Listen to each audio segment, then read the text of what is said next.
Hey, greetings, and welcome to Studying Sacred Geographies at the University of Wyoming. I'm Mary Keller. When I first came to teach at the University of Wyoming 20 years ago, I was coming home. I was raised in Wyoming. As a young girl, I wanted to grow up to be a bucking bronco, and now I'm a senior lecturer at a university with a bucking bronco mascot. It's funny how some things work. Like you, I thought about leaving home for college and graduate school, which I did. After my PhD, I taught at the University of Stirling in Scotland for 5 years. Only then was I ready to return home. For the last 20 years, I've been researching, writing, and teaching about sacred geography. Here are two of my recent articles. One on indigenous religions from a Macmillan Handbook for the Study of Religion, and the other from the American Indian Quarterly on indigenous studies and the sacred. Now, while I maintain an international focus on indigenous religions, I am also an applied historian of religions with a focus on restoring knowledge of indigenous landscapes of Wyoming, thereby working toward justice. I do field work with students that link students' stories to the sacred geographies of Wyoming. Here are a few of the sacred geographies in the northern part of Wyoming. On the left, you see Matotopila, also known as Devil's Tower, and if you were old enough to have seen the movie Close Encounters of the Third Kind, you'll know that this prominent residual of a volcano is so stunning, so outstanding, that's why it was chosen. Spielberg chose it for that film. In the middle is Foretop's father, and we will conclude our lecture looking at Foretop's father. I can see it out my window today. Then on the upper right is the Medicine Wheel, a very important site that is on top of the Bighorn Mountains, and I'll mention the Bighorn Mountains too. And then below that is Sundance Mountain, and I was born in Sundance. By sacred geographies, I mean three things. First, the power of landscapes, for instance, mountains, and like Matotopila, the way that landscape orients people. It draws their attention, it directs where they can and can't go, it probably creates its own weather. There are rivers and there are weather extremes that orient people through their power, asking of them, what is the ultimate significance of my place in the world when I'm near this thing? Secondly, I look at human rites of passage, from birth, marriage, childbearing, and burials, because they build ceremonial bonds to the land. Now, this is the important part about humans, and ceremonies, and symbolic meaning, is that once you are bonded to the land, there's a very strong potential that your sense of who you are is worth living and dying for on that land. So when we wonder why is it that religions are so often involved in political warfare, I want you to understand that that's one of the insights of religious studies, that by ceremonially bonding ourselves to land, we feel a connection that is worth living and dying for. And then finally, what do I mean by sacred geographies? I mean the play of signs, including symbols and place names, that organize how communities imagine a good and moral order, as well as those things that are identified as threats to a good and moral order. So there is geography, there is anthropology, and there is a kind of critical language studies that are involved in considering sacred geographies. Wyoming is one of the most important places in the United States for this work because we are one of the last places where treaties were created and signed.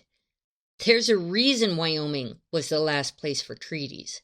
We are a high, wide, and windy place, one of the last places to go in the conquest of the American West. Now here's an additional twist to sacred geographies in Wyoming that I can't go into now, but I'd want you to understand. Wyoming was formally recognized as a state after the Civil War, meaning African American slavery and emancipation were driving forces in our origin story. This is part of the connection I have with the African American and Diaspora Studies Department. Now, when I left Wyoming, it looked like this on paper maps. This big western rectangle is the least populated state in the U.S. because our high desert basins and Rocky Mountain ranges are tough places in which to make a living. Let me just show you what I mean here. Most of this white territory is really very close to high mountain desert. They're called basins. And then the green stuff is largely national forest on our Rocky Mountain ranges. And so here is the state of Wyoming. There's Cheyenne. There's Laramie. I'm up over here in Cody.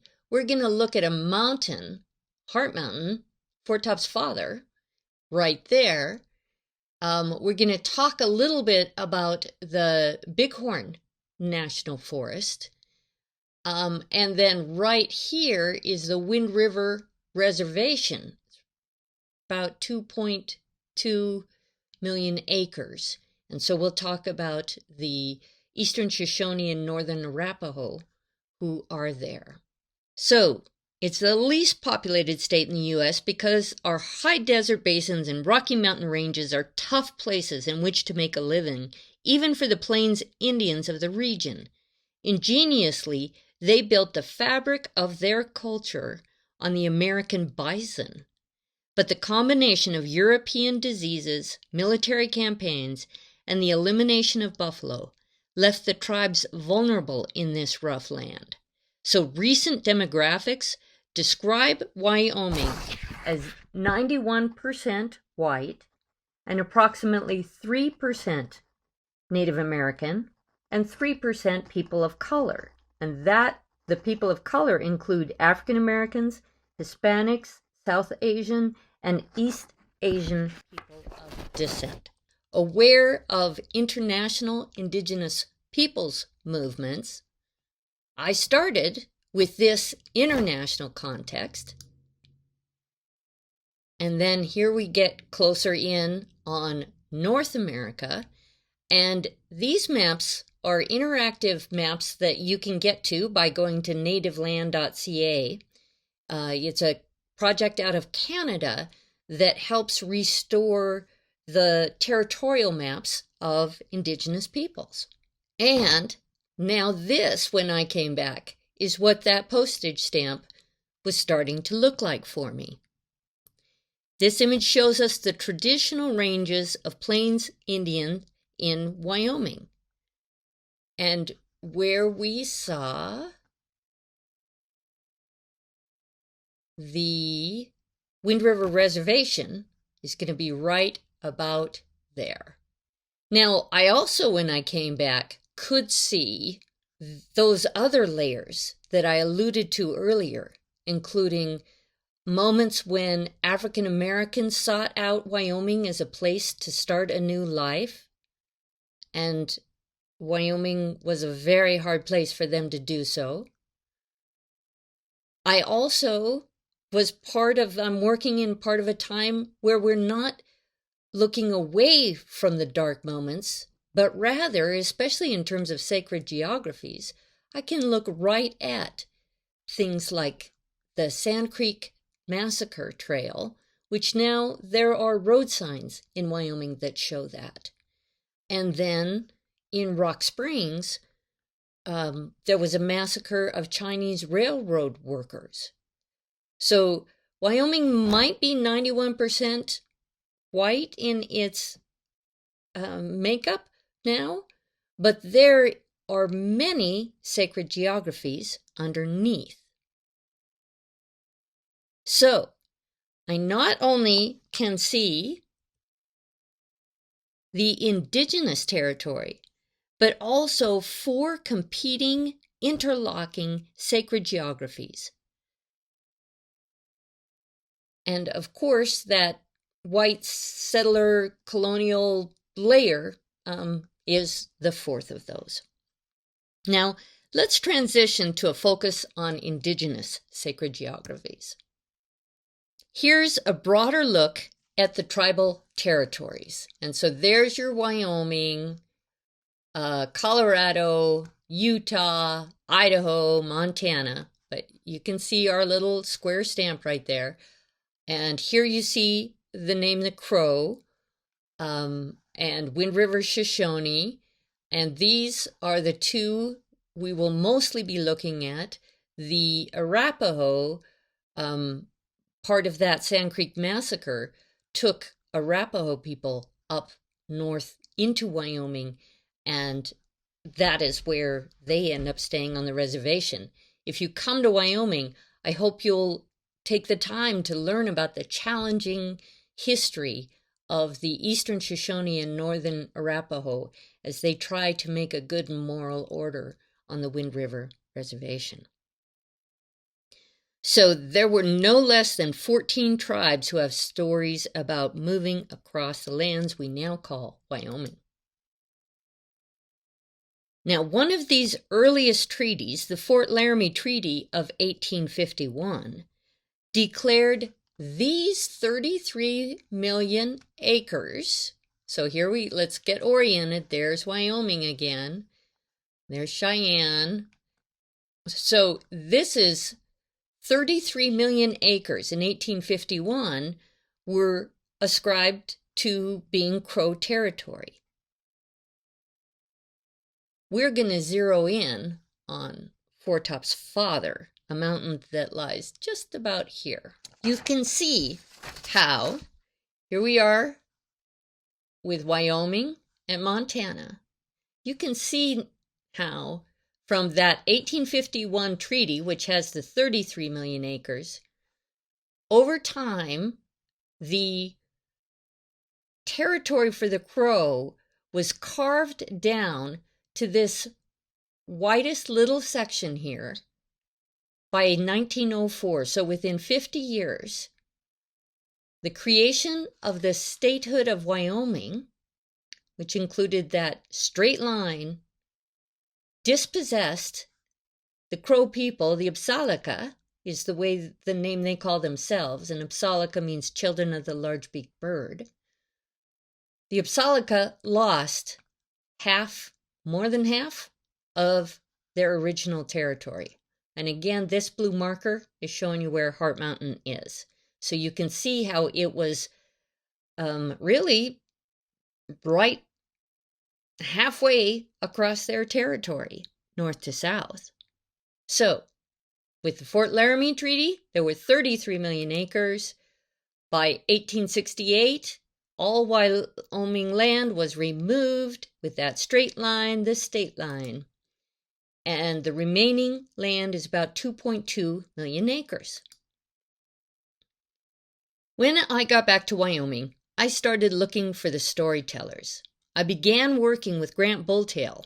He taught me that the layers of Wyoming stories are not just historical. They are also different worlds. Grant was a proud cowboy, husband, father, ecologist, and historian. Tragically, he died of COVID in October of 2020. So he told me, behind him in this picture, you see the peak of Heart Mountain. And here it is from a distance. There's that same peak that was behind him. He was sitting probably about there with that picture. And this is what I mean by high desert country, right? Making your way across this, you had better know where the water was, and you had better have some endurance. And in this storm, there's always a sense of relief when the water's coming. So Grant told me the story of Four Top's father. So who was Four Top? Four Top was a warrior who sought the gift of tears that would help his people who were suffering from the impacts of conquest, including having more trouble finding buffalo and fighting against tribes who outnumbered them, who had superior guns to them. Four Top traveled to this mountain and fasted and made offerings. And here in this beautiful picture, where the rains look to be falling right on the mountain, the idea of the gift of tears, I think, comes powerfully through. And the idea of the gift of tears is that they wash illusion away from your eyes and allow you to see the supernatural power available to you in the world. And why did they call it Four Top's father?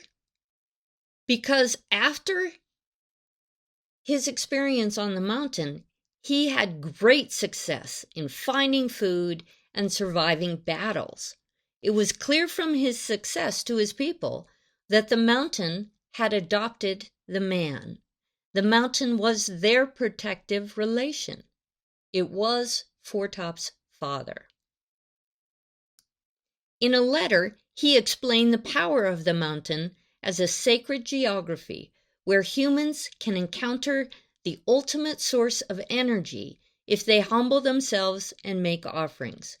I'm going to read this letter and explain how it represents not just an older layer of history, but also a different world, a different sacred geography than that in which I was raised. So, he says that the Apsallaka had a belief system. They called it the ultimate source, Akbahi Lashe.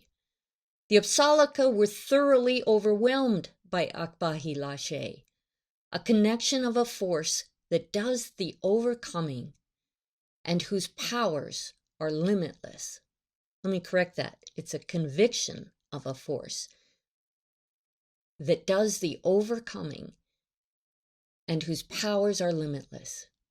The quality of ultimate source caused the Apsallaka to acknowledge that this entity has final authority over them, and therefore the conviction with which they deal with nature and the universe are valid and binding, permanent and sacred. The Creator urged the Apsallaka to seek the tears of his creation so that they may not be helpless in their lives. This practice is wrongfully called vision quest. The Apsallaka call it to seek for tears. The few that are rewarded with the gift of tears are called Baishta Gushte. So let's make a little sense of this. This sacred geography entails what we might call a political understanding, but in this case it's of Earth's authority, which with they were united in a sacred bond. So Earth has the authority over them. It also describes an economic understanding of the Earth as a gift giver to which we should show self-discipline in order to make a moral universe. And so this notion of the mountain includes a politics, an economy, and the sacred all coexist in the Apsallaka relationship to nature. So, it's not just a different time he's talking about, but also a different world. And when we join in ceremony and he tells the story, part of his goal is to recreate for us an experience of that different world. And he also feels we're all responsible for restoring energy to the mountain, that it is the human responsibility to restore balance. Together, we started organizing an annual event called the Return to Four Tops Father, so that his teachings would encourage tribal youth to learn their heritage. We have 4 components every year to the Return to Four Tops Father: an academic seminar, a shared meal, a pipe ceremony, and a hike on the mountain. You'll see some pictures of this later. My summer field course coincides with the Return to Four Top Father, so students participate. Now, he also always wanted the event open to anyone concerned with the climate crisis. Working with a local filmmaker, we made a film about Grant's story called Return to Four Tops Father, and you can watch it on Montana Public Broadcasting. Now, this is one of the things, maybe you've done this in your world, where the mountain has been perceived to have a profile in it. And so one of the photographers working with the film project made this stunning photo. During the Return to Four Tops Father, students camp at the base of the mountain with tribal members for a seminar, celebration dinner, pipe ceremony, and a hike up the mountain. And from where this photo was taken, this is the trailhead. There you can see the trail heading up, and we end up here at the tree line to regroup, and sometimes that's where the pipe ceremony is held. And then you climb around the back side of this and all the way up, and you're going to see a picture from the summit in a minute. And so it's a 6 or 7 mile round trip with quite an altitude gain. Students help with preparing the food, and then as part of the evening's events, Grant always wanted dancing and drumming and singing to stir the heart. It was part of the way that humans can show respect to the mountain and build the energy of a good and moral universe. We always have a pipe ceremony, and after Grant's passing, then Burdick Two-Leggins has joined us to help, and he led the ceremony this past summer. We have the hike up the mountain, and here you can see tribal members as well as students are in the background there, heading their way up the mountain. You can see how the foothills on the way up to the mountain are still very much dry sagebrush country. And so we try to start early so that we can get up into the tree line before it's too hot. And with this year's t-shirt, we aligned ourselves with the Missing and Murdered Indigenous Women's campaign and added an Apsalica tribal blanket pattern to it. And then this year's theme was honoring the vision of Grant Bulltail. Here's a view from the summit. This is Dr. Laura Scheiber, some of her archaeology students with some of my students. There's Noel Two-Leggins, whose father did the pipe ceremony. And way back there in the distance, you can see the bighorns. And that's where that medicine wheel is. So that Heart Mountain and the medicine wheel form a large, it's almost like its own extended sacred geography, where one point will point to another point in a connected and lively landscape. So thanks for your attention to the study of sacred geographies in Wyoming. We're still learning what it means, and perhaps you could be part of that process.